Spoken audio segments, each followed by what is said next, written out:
that popular conception of depression is just flat out mistaken. It's not just a chemical imbalance. No clinician, no practicing psychologist or psychiatrist worth their salt would just say that it's a chemical imbalance. Acadia and Dark Night Soul, these are primarily spiritual. Depression is not a foreign substance which enters the body and attacks the body. I think of it less of a substance and more of a disordering, which totally makes sense since it's a psychological disorder. So it's a reclaiming of that language. Today, we're privileged to be joined by Dr. Derek McAllister, who's an instructor of philosophy at Towson University, who focuses on the history of philosophy and the history and philosophy of psychiatry. I'm very looking forward to talk about the psychology or philosophy behind depression, as well as its historical and philosophical context. Thank you very much for coming onto the channel. How are you? Thanks, Josh. Yeah, I'm great. I'm really glad to be here, and I'm glad to that you let me come on in, Well, talk I've about one. always I've always been struggling and thinking about depression, I suppose, as kind of parts of my broader engagement with existentialism, as well as some personal engagements with friends or people who have suffered from depression in the past. So this is definitely Mhm. something which I think is not only a very important philosophical inquiry for those who watch this channel and might be interested in these questions, but also those who are philosophers, academics, but also have a personal struggle with these issues. This might allow for some interesting dialogue for you. So to get started off with this question, what first drew you to explore some of the prima facie historical predecessors to depression as a research topic? Yeah, of course. So we are working off of my dissertation, which can be found at my website. Maybe you'll link it in the description or Mhm. something. And there's a research tab. You can go down to dissertation and just kind of there's a whole visual layout of the whole thing. And so I look at, it's not it doesn't strike you initially as like a pure philosophical topic, let's say. And I've actually had one of my committee members who really resisted. It was at the defense. Wish he would have said something earlier, but it was at the defense. Thankfully, it all went through. But he was resistant to the idea that this was even philosophy.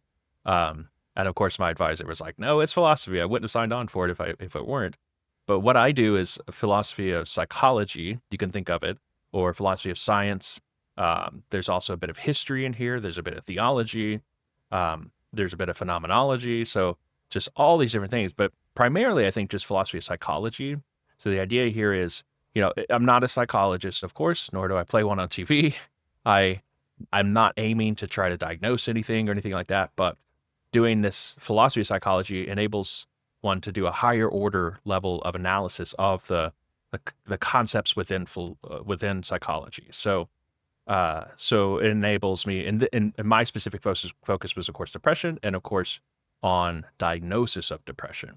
So I was coming at that from that angle. So that's really what the first intro chapter is out. It's kind of like this theory replacement kind of focus. Like, does our current theory of depression need to be replaced? And so what drew me to these historical predecessors was, well, of course, a personal interest in depression.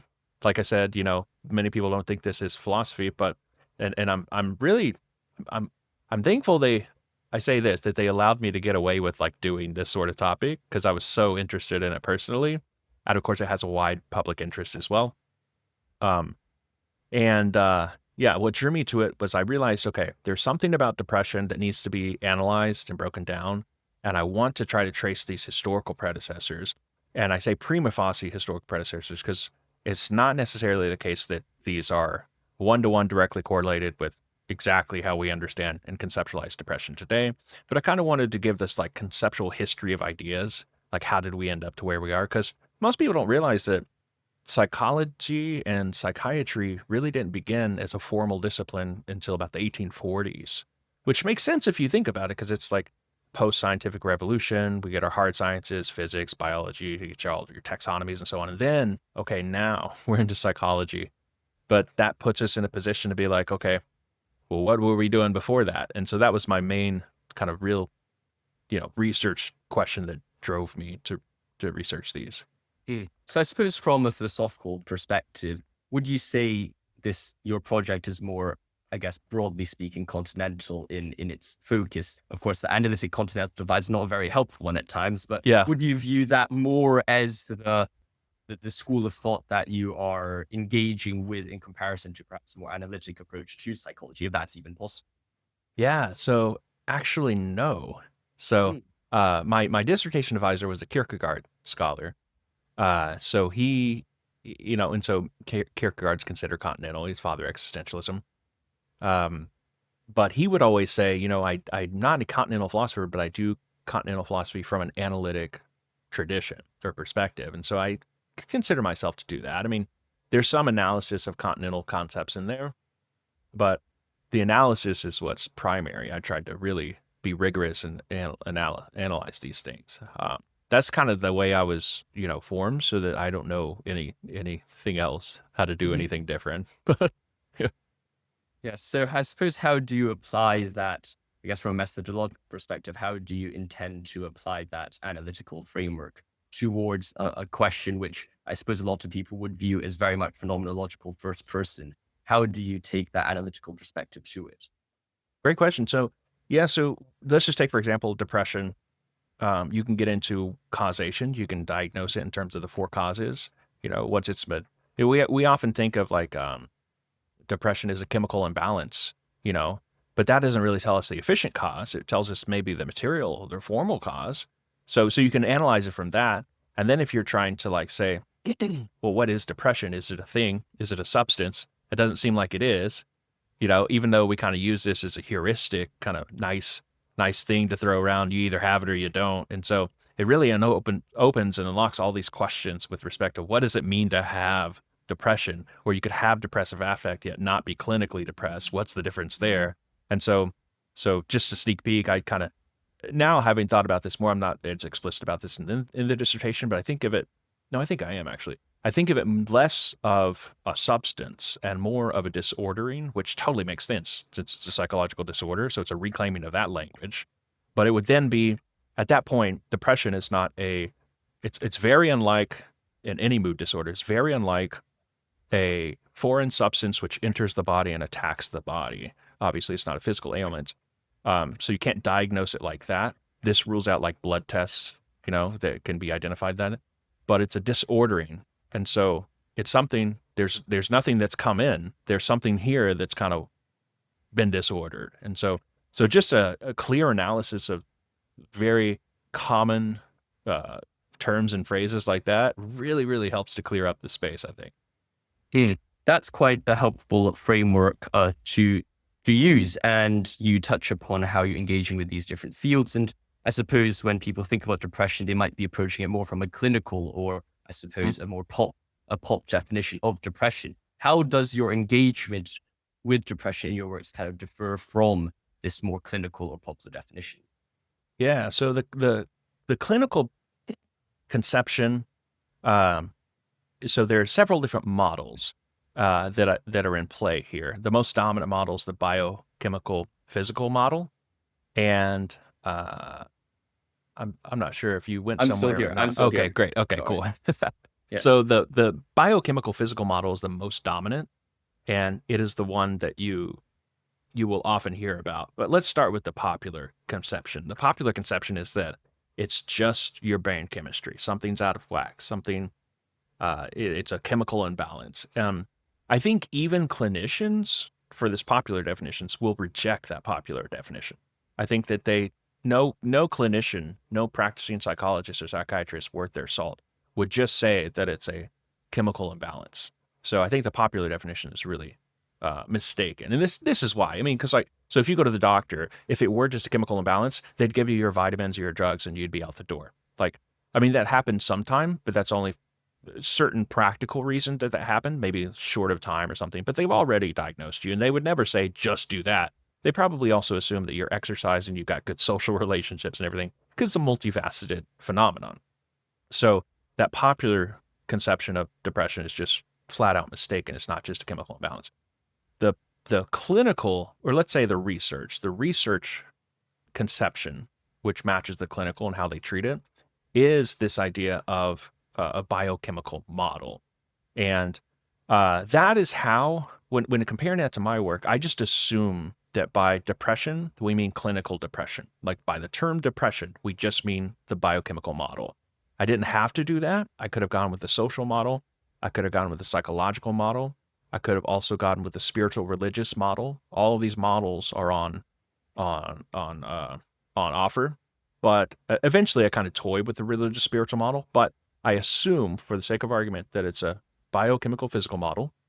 And then that's how I'm able to say, compare it with Dark Night of the Soul, which we can talk about later, and show, okay, this model is not the same as this, right? So this model is not just biochemical, so it can't mean that Dark Night of the Soul just is what's happening with the same thing with depression. So that that takes a little bit of, to understand, but I think getting that really down and precise helps for like everything going forward.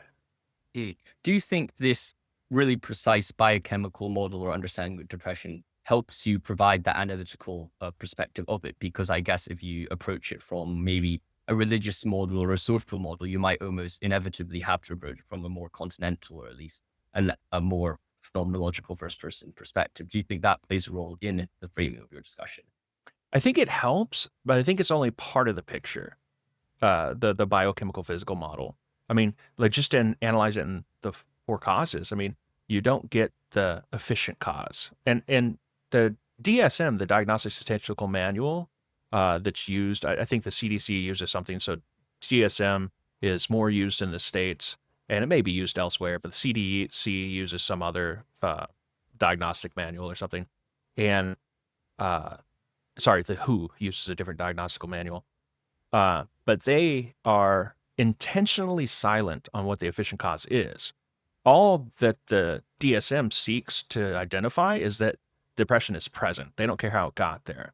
So, like, it's really clear that the biochemical physical model is an incomplete model. It was never meant to be a comprehensive model to begin with. It's just like, this is the material cause. We see that it's happening. We don't know how it got there. So, like, if you're only going to go with that model, it's already just an incomplete model.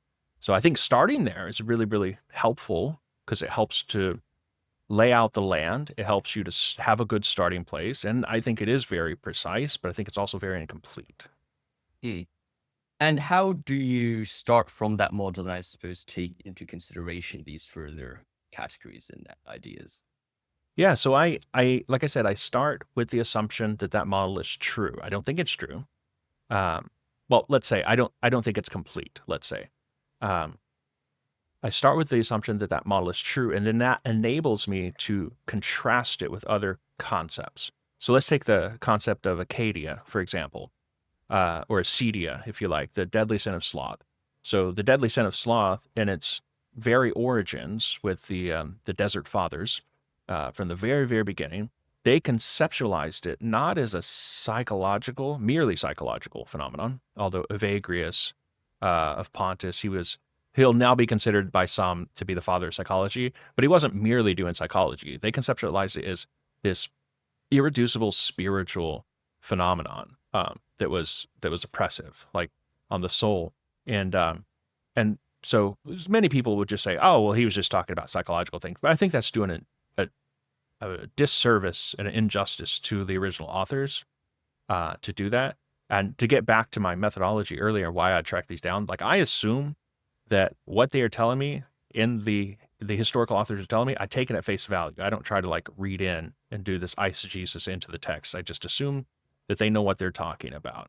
Because I think otherwise it would be to do what C.S. Lewis calls chronological snobbery and just assume that they didn't have any idea. They're just primitive idiot people. So I start from there. So if I've already assumed a biochemical account, and the biochemical account says things like it's inherited, but then in Acedia, hey, that's a deadly sin.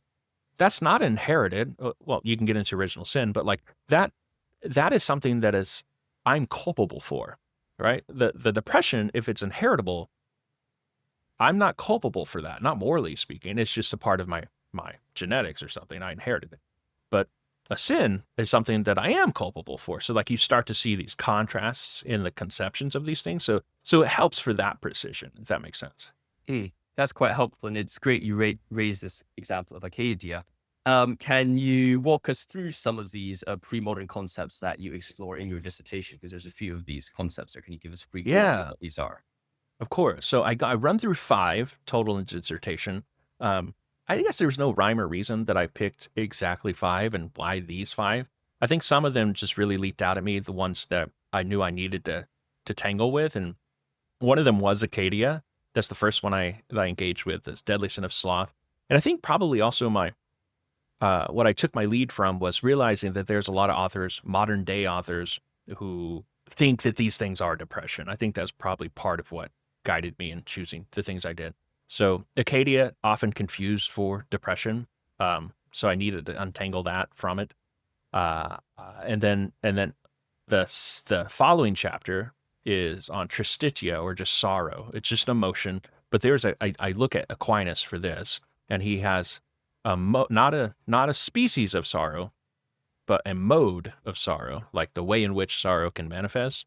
And he thinks that it can be sinful in some respects, and so if it's a moderate sorrow, that is that mode of sorrow that manifests badly. If it's a moderate or out of control sorrow, then this seems to be really close in phenomenology and description uh, to depression. So I needed to untangle that. The next one was Dark Night of the Soul, which this is why I stress prima facie, because this, just like Acadia, is not going to be depression. This is one, but many authors will just conflate these with depression. So they'll be like, oh, Dark Night of the Soul, it just sounds like depression. And you often get this in popular conceptions as well. Like even in songs, there've been a couple of songs that mention the Dark Night of the Soul and books these days. So the next one is Melancholy, in particular religious melancholy, because I had to make that caveat because once I started reading the early taxonomy of psychology or psychological disorders, I realized that melancholy, it's the way it's understood now, of course, is sadness, and it's also still got an element of irritability, believe it or not.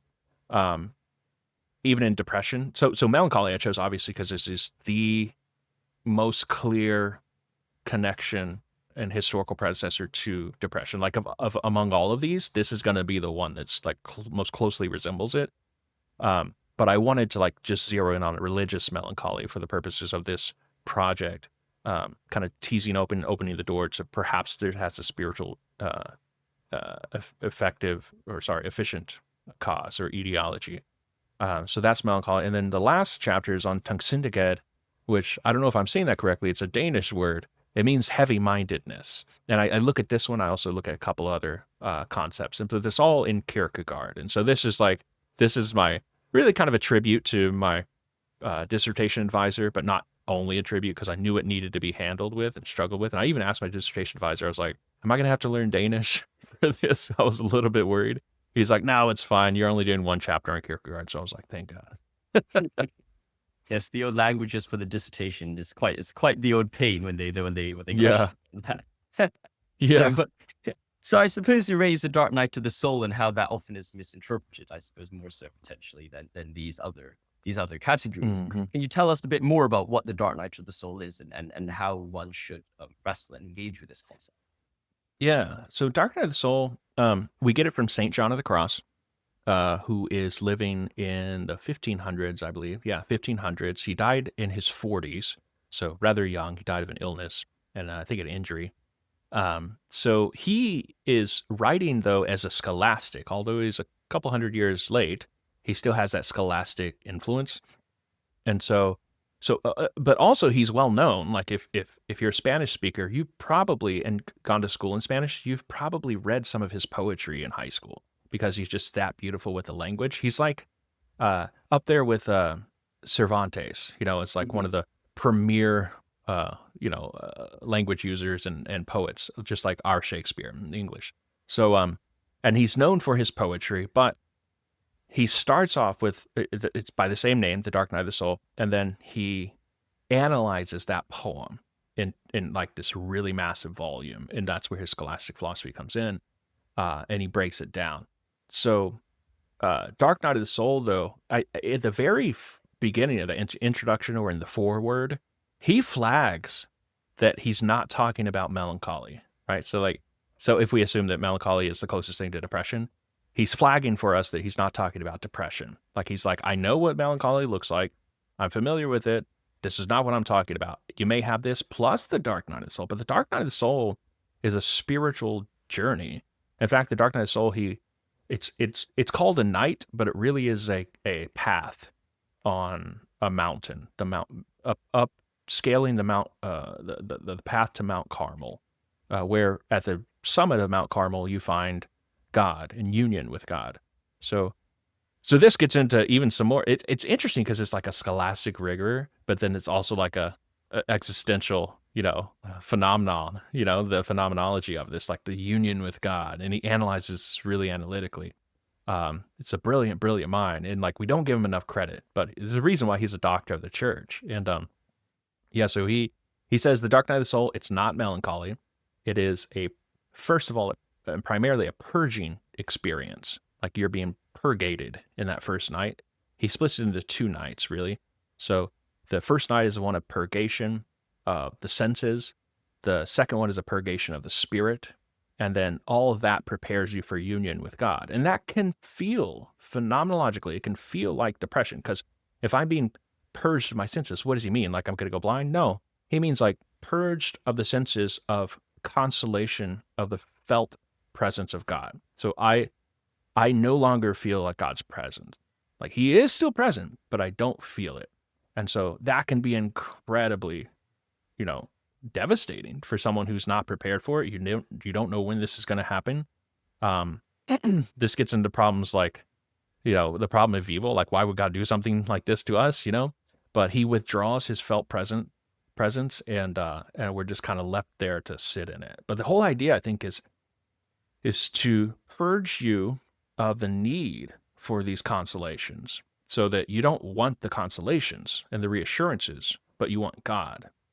And so, and this has the effect of making you more holy. Now, again, like symptomology, it can feel like depression, but the purpose of them, the telos, is completely different. Like depression, if it has a telos, it's going to be something, I don't know, bad. There's nothing in depression, since it's a disorder. It's almost like an illness. It has only the telos to make you unwell, I suppose. You can do something with that, but the whole purpose is to make you unwell and to disorder you. Whereas the dark night of the soul is completely different. The whole purpose is to make you more holy. Mm. And this idea of the emphasis on the holy makes it seem like a spiritual discussion or a spiritual reality. And when you add about telos, you talk about it from it almost becomes an ethical. It depends what ethical system you're using, but it has its ethical connotations. Yeah. What are the different conceptualizations of this suffering or these precursors to depression found in these writers? Are they primarily moral, spiritual, medical, or what are they? Yeah, so it depends on which one you're talking about, of course. If you take Acedia, the deadly sin of sloth, and you take the dark night of the soul, those are going to be primarily spiritual. Like not even like spirit, also spiritual, but not primarily. It's like spirituals included. No, no, no. These are primarily spiritual. The thing is like, well, why do they seem so much like depression? Well, because we're talking about human beings, and human beings are holistic. And when you bump and move and change one part of a human, it's going to move the other parts of a human. So if you have some ailment, spiritually speaking, it's going to frustrate and move and disorder other parts of you. So this will have Acedia and Dark Night of the Soul, especially with Acedia, let's say it can have very vivid psychological and emotional and physical manifestations, but it's primarily a spiritual ailment or experience in the case of the Dark Night of the Soul. The melancholy, like I said, is closest to depression, so it is going to be conceptualized the most medically. But again, since it's a bit older, it's not on the same model of psychology. This actually, melancholy, although it's the most recent one, like we were talking about melancholy up, like I say, to the 1800s, but it is the origins of it is in humor's theory. Are you familiar with the humor's theory? Like I'm not significantly. yeah, like Can you tell us a bit sanguine about it? humor, Can you tell us a bit more about melon. that? Yeah, so you got the humorous theory. You've got sanguine. You've got gosh, let's see what the humors were. Okay, you got choleric. You got sanguine. You've got phlegmatic, and you've got melancholy.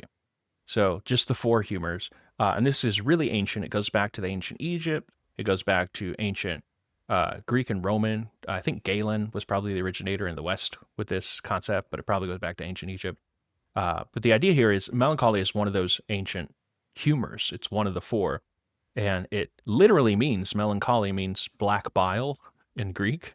So they thought that your bile was, turning a black color. And so it was their attempt at being medical about it. It's just they were using like a now debunked, medical theory, something like the caloric theory of heat or something. Yeah, so it's just not, or sorry, not the caloric theory, but yeah. See, I don't know my physical science all that well, but it was what another one would be like miasmatic theory, miasma. So there's a theory in medicine instead of germ theory, which we now are working off of. The prior one that one replaced was miasma theory, which literally just means bad air. They thought that the air was bad. So now the fascinating thing, sorry, I'll just explain this a little bit more, like why these theories matter, why these concepts matter. If you're working on a certain model of medicine, so miasma theory, bad air. So we're all familiar with like the plague doctor, the guy with the bird beak, the mask, and you've got the staff and all that, and he's got the long cloak, and he looks like something out of a horror movie, or it looks something really clever, or steampunk or something. That image came out of the Black Death, of course, and then later on, it was based on the miasma theory, the idea that there's bad air in the air. It wasn't based on the germ theory, so they weren't working off germ. But interestingly, practically speaking, it was successful in preventing against germs, because if you're preventing against bad air, you're preventing against germs. Like, I have this mask on, I'm preventing against bad air, right? Or I've got this coat on, I don't know, to prevent against bad air, but it's also preventing against germs. So it's very close, like these scientific theories or models that you work on, they can be really close and they can be really successful, although they may be incorrect as well. So anyway, so that was the melancholy was an early attempt at a medical conceptualization of depression, and it's since been replaced with a germ, not even a germ theory, but it's replaced with a psychological theory. Yeah. And can you tell us a bit more about the current conceptualization of depression, and perhaps some of the shortcomings of it, and also perhaps some of its strengths of what it has perhaps told us in comparison to these theories that you engage with in your dissertation? Yeah. So the current biomedical or biochemical physical model is very, like I say, very effective. Like, just like I was talking about the miasmatic theory, although the miasmatic theory was false, it was very successful. So that may be something that we have here. It may, like I said, I alluded to earlier, it's incomplete by definition because it only deals with the material and formal causes. You have no efficient cause, you have no final cause, but you can still, it could be a very successful theory. So I think that's a strength of it, because like, I don't need to know what caused your depression. All I need to know is like that you have it and I can treat it. So as long as I can diagnose it and identify it, that's treatable. The problem with this is that it has no efficient cause, right? So I may just be treating your symptoms instead of treating what caused it, right? Like say you've got a splinter, I'm just, I don't know, putting like a pain reliever on it. I'm not really removing the splinter. That's not very helpful to you. It would be ideal if we could get in there and remove the cause. So perhaps that's what something like CEBT therapy aims to do and discover. But again, that's a more psychological model. It's not just a biochemical model. So I also think that there could be, like I start to open the door and tease this in there, the idea that there could be this religious or spiritual etiology or etiology, that's efficient cause, sorry. And that what could be happening in a case of depression, suppose you go and you get your medicine to cover the symptoms, but like, obviously you want to know the cause. It could be that the cause is something deeply religious, deeply spiritual. It could also be the case that instead of depression, something that's, clinical, psychological purely or mainly, it could be the case that you are actually ailing from one of these other, these other predecessors. So you could be having Acedia, in other words. Like, it could be. So the reason why that's important is because now you're masking something. Let's say you do have Acedia. You're masking something that is like you're spiritually, morally culpable for. That's not good. You're just putting a Band-Aid on something that like you actually need to change. And so that could be a drawback of the theory. And also there's no telos, there's no final cause with respect to the biomedical model or biochemical physical model. So like I don't know what I'm supposed to be doing with my life. You know, it could be like this is when it gets into like those existential. I I kind of combine spiritual, religious with existential because I don't see a like tight distinction. And being a Christian, of course, like I'm not gonna say, oh, that's religious stuff. We don't worry about that. It's just the existential. No, I think the existential questions are very much like religious questions. So this gets into that existential uh, pain. Like why is it that you know I forget statistics now, but it's pretty clear to anybody watching and has an interest in this topic or is personally affected by this that depression levels are going way up in our society, and we're deeply unhappy and we're deeply afflicted and we don't know why. And I think a lot of that has to do with these existential elements, these telos elements, the idea that we just don't have any direction as to where we're going. Like, for what reason do I need to go get a job?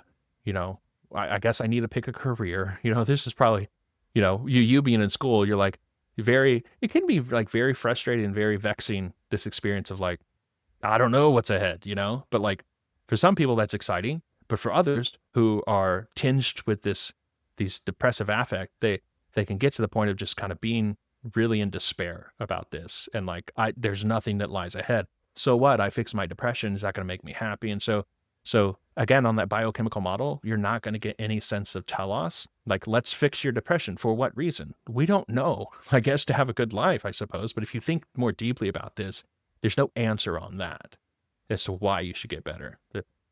Maybe you're satisfied with like just getting better, and that's fine because health for Aristotle, for example, health is an intrinsic good in and of itself.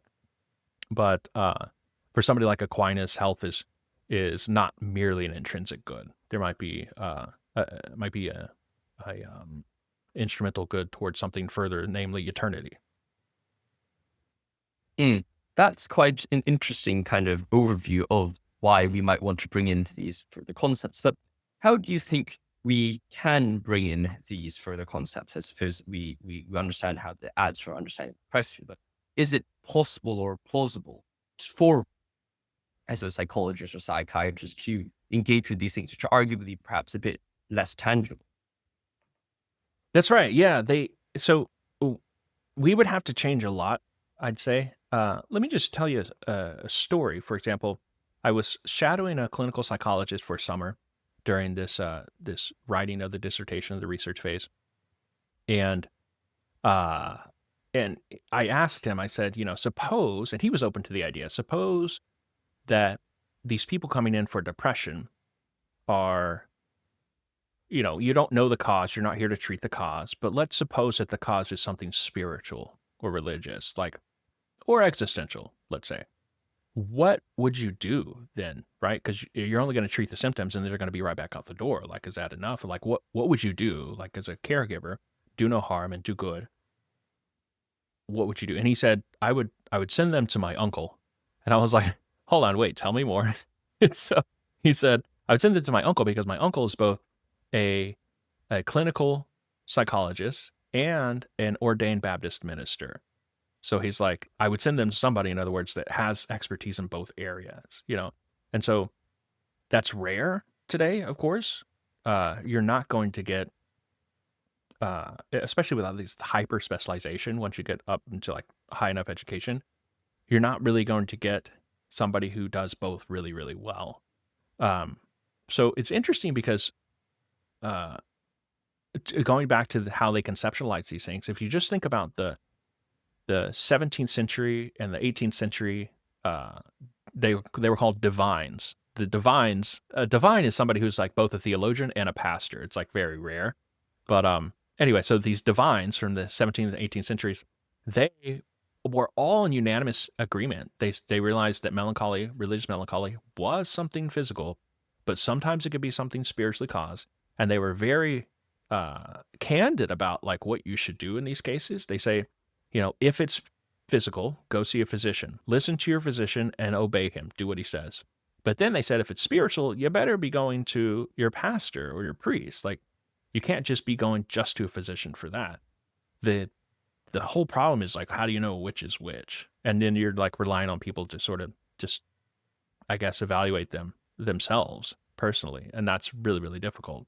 So I think probably the biggest way, if we were to do this, and, am I going to do it? Probably not. I mean, unless you start a whole campaign about this, you would have to change a lot of hearts and minds and realize, okay, what we're doing is not working.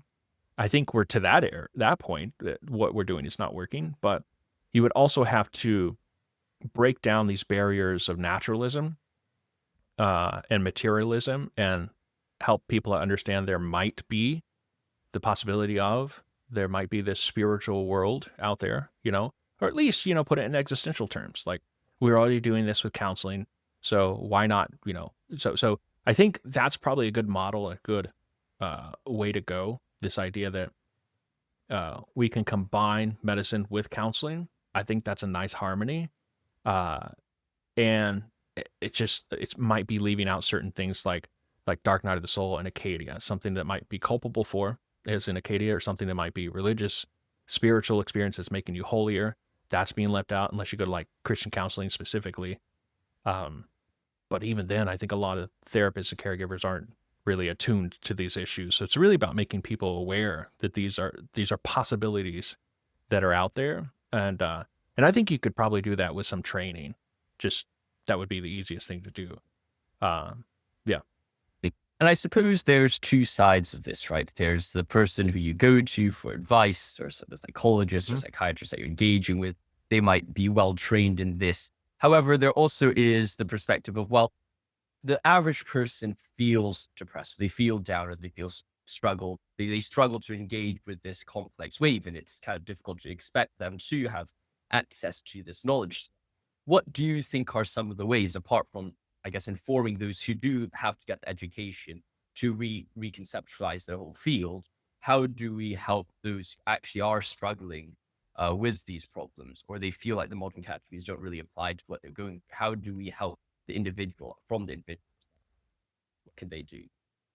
Yeah, I mean, I think that's as unfortunate and a bummer that position can be. Like, oh, these don't fit. That I think it can be a helpful place. Let me explain. So I think that it's unfortunate to be in that place because nobody wants to be in that place where like doctors just don't know what you have. I mean, that could be like, we don't know what you have. You keep coming back, your blood work's all normal or something. Let's say it's a physical ailment.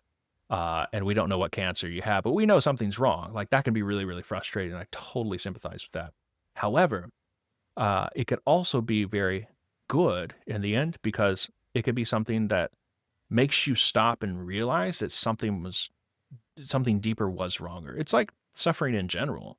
Like people who go through suffering, you know, they realize, and upon reflection, it's not fun when you go through it, but upon reflection, they'll stop and realize, man, something needed to change. I was losing it. I was losing my soul. I was losing myself and becoming something I didn't want to be. And so that could be the case here, especially if it, again, is something like Acedia or Dark Night of the Soul. It can make you realize, man, something was wrong. So it can be really, really helpful if you are at that place that you don't feel like those categories capture what you're going through. It makes you stop and realize, okay, well, what is this thing that I'm going through then? Yeah. And I suppose, is there any ways that someone could proactively figure out what are these things that they're going through?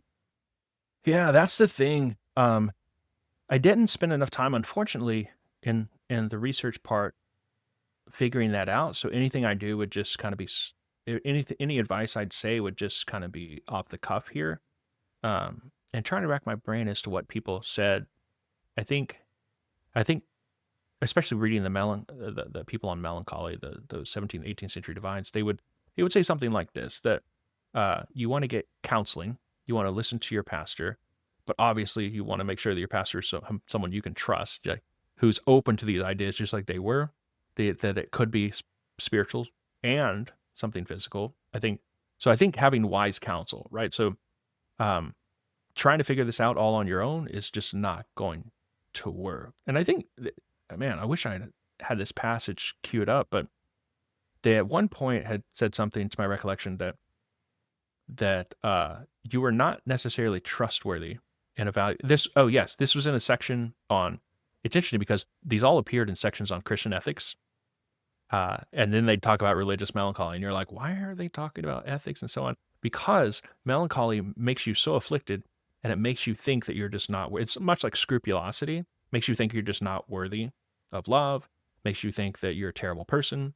And so, in cases like that, they would recommend, hey, get outside your mind, take a nap, go see a friend, ask somebody, and listen to the advice of somebody else. Don't listen to yourself in that state. So I think that's really critical, helpful advice. Mm. And you talk about this spiritual texture of depression. How can pastors and caregivers better recognize this spiritual dimension? And what are some of the causes, perhaps, for people not recognizing this spiritual dimension enough? Yeah. So this gets into like pastoral care, the idea that um, when it comes to actual practical, matters, I have somebody in my office, my pastor's office, or in my clinic or something, and I fear that they may have this, that, or the other. Um, I think it comes with both being informed and it comes with practice, just like with anything else. So, um, and especially given the really variable nature of how this is going to manifest. I mean, sure, there are things that are very common, perhaps across all people who have, say, religious melancholy, let's say, or Acadia. There'd be things that are very common across all of them. Let's take, for example, Acadia. One thing that would be common across all examples of all cases of Acadia would be the deep aversion. Like it's an aversion to something. So that is a necessary condition of Acadia, whether it's an aversion to work, whether it's aversion to God, whether it's aversion to God's love, whatever it may be, but it's a deep aversion at its core. So like there may be like textures in what they're telling me that I can evaluate and be like, okay, this may be that. But again, it's only going to come with practice and somebody who's like really, really practiced with being able to identify these things in other people. Um, and at the end of the day, I think that, like I said earlier, the biochemical model is just going to be so incomplete that you're going to have to use another model necessarily. Because even if it is biochemical physical, the human being is not just biochemical physical, right? Like this gets into like uh, Christian anthropology, and the what it means to be a human being. The unless you're just like a real staunch naturalist and materialist, the human being is just not a biochemical physical substance at all. So not completely. So if you come into my office and you're telling me things, sure I can give these things, but I'm not. I need to be. My ears need to be attuned to the possibility of these other things, and I think that just comes with practice. Hmm. And I suppose tying to this idea of the spiritual dimension, one of the things that you draw together, I guess, is existential and religious categories. How well do you think those can be analyzed together? In so much as, of course, Kierkegaard, he's religious to what extent someone wants to read Kierkegaard as spiritual and metaphysical thing, but I guess Mhm. he's a religious writer, and you could see your draws between an existential writer with their religious beliefs, same as something like Dostoevsky. But at the same time, a lot of existentialism, you could argue, is done under a very naturalistic or humanistic lens without religious framework. Yeah. So in that sense, does it make sense to view existentialism alongside the religious category, or given its growing, I suppose not growing, but its pre-established as secular roots, is it better to separate those two together, at least for those situations in which someone might be taking Sartre or Heidegger, who are existentialists without that super divide? Would it be better to, I suppose, have more categories in that framework? Yeah. So this may get into the weeds on this, and I'm totally okay with doing that. I'm just noting it and flagging it. Mhm. I feel like existentialism, not just I feel like philosophers shouldn't just say that I feel like, but from my understanding, I understand that Kierkegaard's the father of existentialism.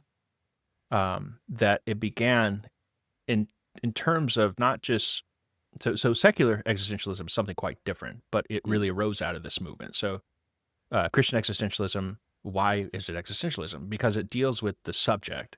It deals with the subject and the fact that the subject exists. So things Like he would always in his writing refer to that that particular reader. He would say to that single, he called him to that singular reader. That's who I'm addressing. So he's not speaking to audience, he's speaking to you, Josh. So like Mm, that has like, whoa, like when you have people prior to him, say like Leibniz, Spinoza, Descartes even. Descartes talked about the subject, but like these moderns were building like big systems that could apply to everybody, and so universal sort of mm, constructs. Whereas Descartes, he set himself apart in talking to that singular individual.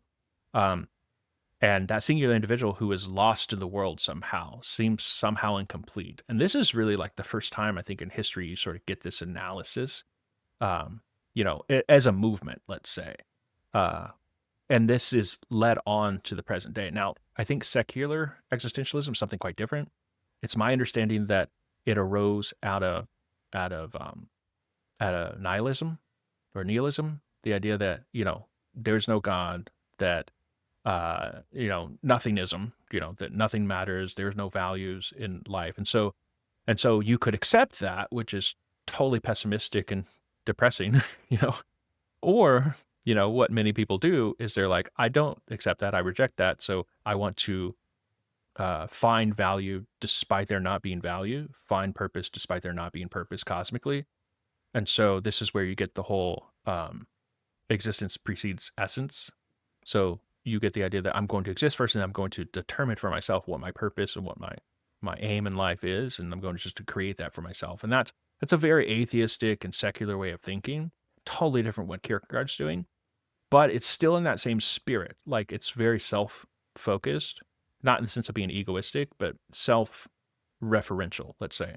mm. The idea that it is from the self, I need to find my place in this world, figure out how to. So for Kierkegaard, he was like, I need to find out my place in this world with respect to um, God's plan for the world. Like I need to find out what I myself individually am doing. So I think well, I know I'm certainly more in line with Kierkegaard on this as a Christian existentialist. And those are just broad swaths. You can get into like existentialist this or that. There's even some versions of existential Thomism, which is, I think, a little bit different than existentialism, like the Continentals are using the Mm. term. Yeah, not just a little bit. I think it's a lot different. But yeah, that's the broad categories, and so that's why like I reject the whole secular existentialist project because I obviously don't think that God doesn't exist. If I thought that, then I'd be like on a really different path, and I probably wouldn't entertain these religious and spiritual explanations whatsoever because I think they're nonsense. But Mm, that's why, just like with Kierkegaard, I can sort of combine those as mm, being one and the same. If that makes mm. sense. So I think that's quite a helpful clarification. So would it be right to view that existentialism that you're talking about purely under that Christian existentialist Absolutely, lens? yeah, yeah. Because I guess I if you, Mhm, Carol, Yeah, so I of course think that it's within the logical space to have this other view, but I just think that other view, the secular existentialism, just going to be mistaken. hmm, yes. Well, I suppose there is this question about the spiritual, and in line with that secular view, it's still individualistic focused, but it would be individual, but not spiritual, and thus devoid of, I guess, that spiritual connotations. And I Yeah, was wondering how you would fit that model onto the I suppose Camus or one of these secular atheists, if they're saying, well, all right, I still struggle with the question of existence. That leads me to experience great angst. But in hmm response to that, I'm trying to generate some values. Where, what category would you view that, I suppose, that desire to generate values in a response to angst or depression? And I suppose a follow-up question to that is, well, number one, is angst and depression even similar concepts? And number two, well, how should we categorize the atheist existentialists? We've already discussed how the Christian yeah, existentialists, the religious, might try to conceptualize that in relationship to depression, but how would this secularist approach it? yeah. So first, I think that um, I forget what you said there at the beginning, but so let's just go with what you said there at the end. So I think Mhm. that um, the atheist, if they're trying to make sense, oh, this is what you said. So I think that if they're trying to make sense of the spiritual, they can try to use that word, but it's going to be derivative, And that, because you do hear about secular existentialists sometimes saying, "Oh, well, I'm spiritual but not religious." They mean something like we mean as Christians, like when we say something spiritual, but devoid of that, the resources, of the divine. Like spiritual, it's just going to mean just however you feel. It's going to be emotional. Um, it, then again, given that Christianity is true, it's not just emotional because it does reference that sort of deep desire for the divine. So they are getting onto something. They're just very confused about what it is they're trying to attach to locate and identify. So with respect to like angst and ennui, let's say, within those secular existentialists, I don't think that certainly they're identifying the same thing. I think that these other like depression, like melancholy, and so on are identifying, and like Kierkegaard's identifying, but I don't think that they have the resources within their framework to solve what's going on. Like they have the resources to analyze it, but I don't think they have resources to solve what's going on. Because unless I'm mistaken, you can correct me if I'm wrong. And I'm not as familiar with like Sartre or Camus, um, but it's just going to come down to like creation of purpose and Mhm. meaning making and value, right? So Mhm. does that seem right to you? So Yes, like it yes. doesn't seem like, I mean, that sounds exactly like what, funny parallel here, what the biochemical model is doing. It's like, not that they're the same thing, but it sounds like the same thing because it's just putting a patch on a problem. You're not fixing the problem. Like I'm creating meaning, sure, so I feel better, like I'm numbing the problem, but I'm not really getting to the root of it, if that makes sense. Mm. Yes, and that seems to, and I think you touch upon an interesting idea about perhaps them not having the resources to resolve the problem in the same way that a biochemical model does not have the roots to solve the problem.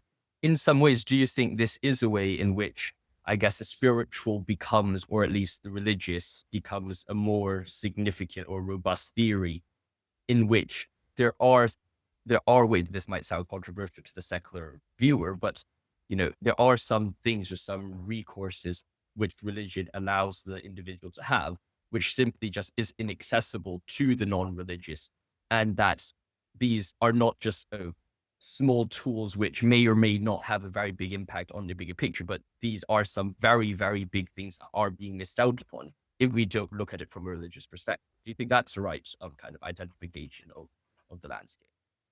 It could be that it's helping them. I guess it depends on what your perspective is. You know, so it could be that it's opening them up to the spiritual, and so that someone who is predisposed toward that would be like, okay, now I'm going to give those explanations a fair shot and to hear what they have to say. Or it could just be like now I'm been pre-programmed and formed in such a way that I all I want to do is mask my problems, you Mm. know?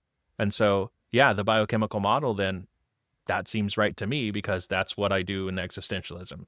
I know that's probably not a complete and fair evaluation of secular existentialism, but I mean, I don't see, uh, yeah. So, but not getting too deep into it, you would have to get deeper and to analyze it. Mm. But that parallel just jumps out at me. This sort of I'm masking problems and not really getting at the root. And maybe the secular existentialist wants to just say that's all you can do.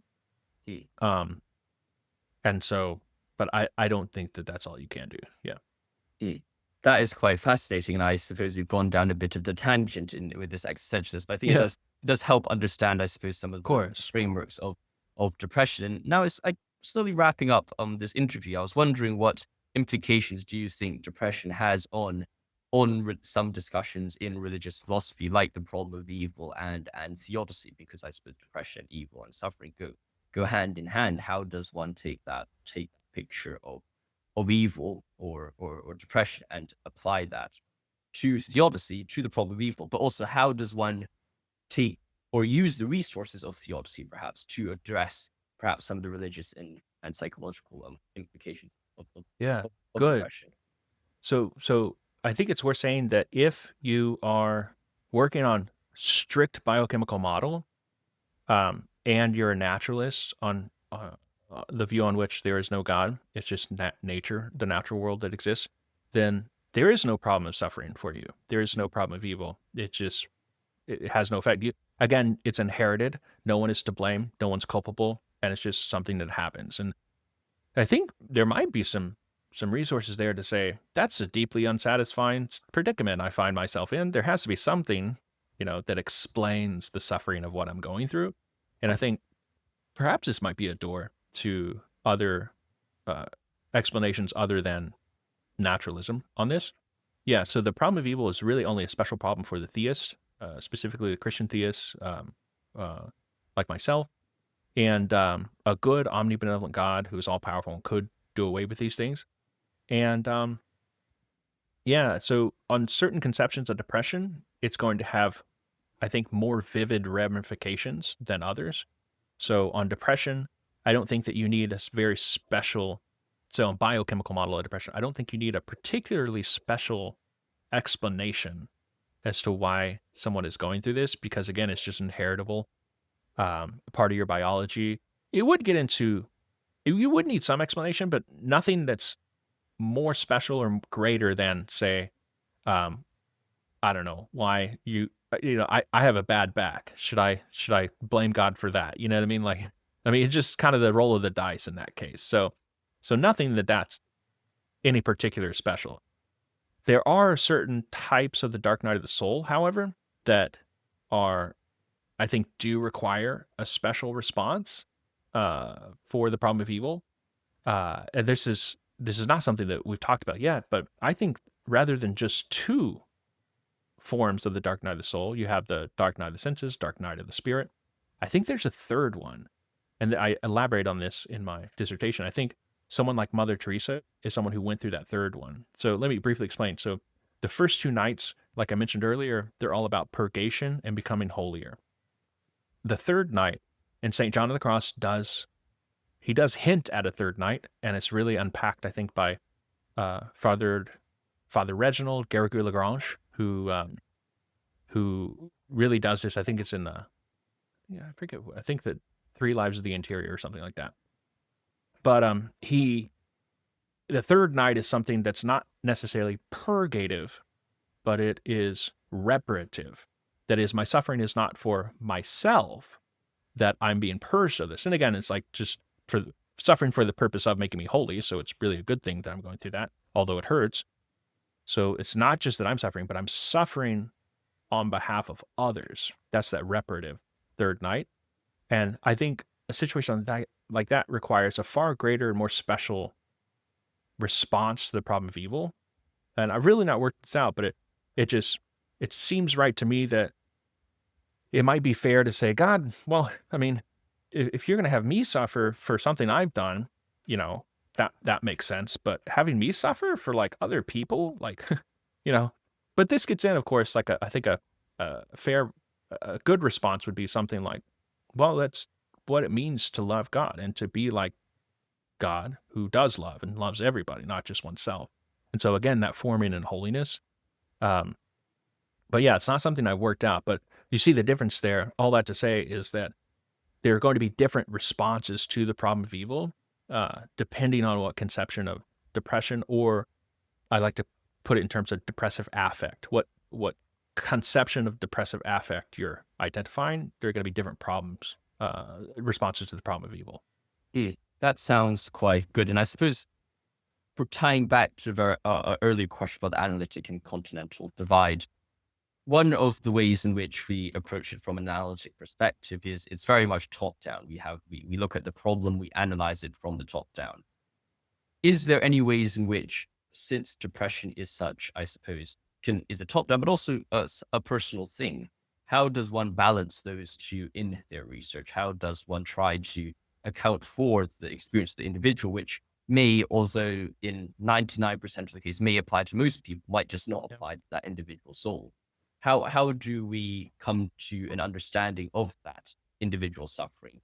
Can we try to fit it within that top-down framework, or should we allow for, I suppose, anomalies isn't really the right way to put it, but how should we allow for these individual experiences? Yeah, good. So Are you meaning by top down this idea that you have kind of like a blanket explanation of suffering and Or at this is least a just broad model, I suppose, yeah. of to say, Okay. well, this is like the biochemical one. These are the moral. These are the spiritual, and of course, there's a Mhm. lot of diversity within them. Right. I'm assuming the biochemistry of someone's brain can be different, but there's still like Right. some criteria that you can tick off, at least. And I Gotcha. suppose that could be, even if we figured out a whole model of this, how should we account for individual kind of experiences? Yeah. So, man, I think that when it comes to the individual, especially on a Christian understanding, it's just going to require a lot of prayer. Hmm. The idea that a prayer, adoration, going to mass, being well formed, just like these divines in the 17th, 18th century were saying, you can't do this on your own. And I think honestly, the idea of therapy itself is really a secular um, development that really has roots in the Christian church anyway. This idea of going to confession, being in community, you know, sharing problems and getting help. Now we've just professionalized it and certified it to people who are just licensed to do that, as if they can handle it. I mean, a lot of therapists have to go to counseling themselves. It's highly encouraged, if not required, because like you're taking on everybody's problems. Same way that priests, when they hear confessions, they go to confession after and they do penance for the confessions that they hear. Um, so I think that would be the way to go. I mean, because anybody going through suffering, um, models and theories and explanations and theodicies, they're not really going to be deeply satisfying. You need somebody there to walk with you through it. And maybe somebody hearing that is like, well, that's the social model of depression. You need people around you. Yes, that's part of it. I mean, I think that's the comprehensive part. It's like you can't do this alone, so you're going to need some counsel. And I think just paying somebody to hear your counsel, to hear your problems and to give you that counsel, uh, out of a textbook, probably not just the way to go. I mean, that might be helpful for some. It might be helpful for you sometimes, but I think having a community, having friends who are really close, and then also, having gone through a deep period of suffering myself, and I think probably this is the case for anybody who lives long enough, you're going to go through some deep period of suffering. I realized that it was imprudent of me just to have just one friend that I always told, my problems to, because then they're like, man, all this guy talks about is, I mean, it was obvious that I needed to share it because it was really obvious it was a bad thing I was going through.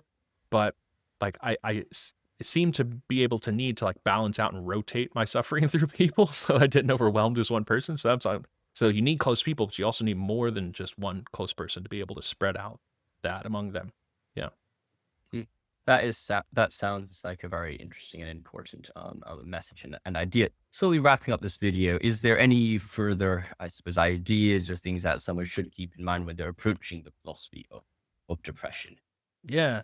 So I've been thinking about this since I wrote this. I think it's more helpful to think about depression not in terms of this concept versus this concept versus this concept, which is what my approach was in the dissertation. I think it's much more precise to think about depression in terms of depressive affect. Like if you have depressive affect, I can say that you have it or not. If you have depression, well, I need a license to be able to diagnose that, and I need to check it against my manual and all that. And even though you may experience some symptoms, it may not be clinical or diagnosable.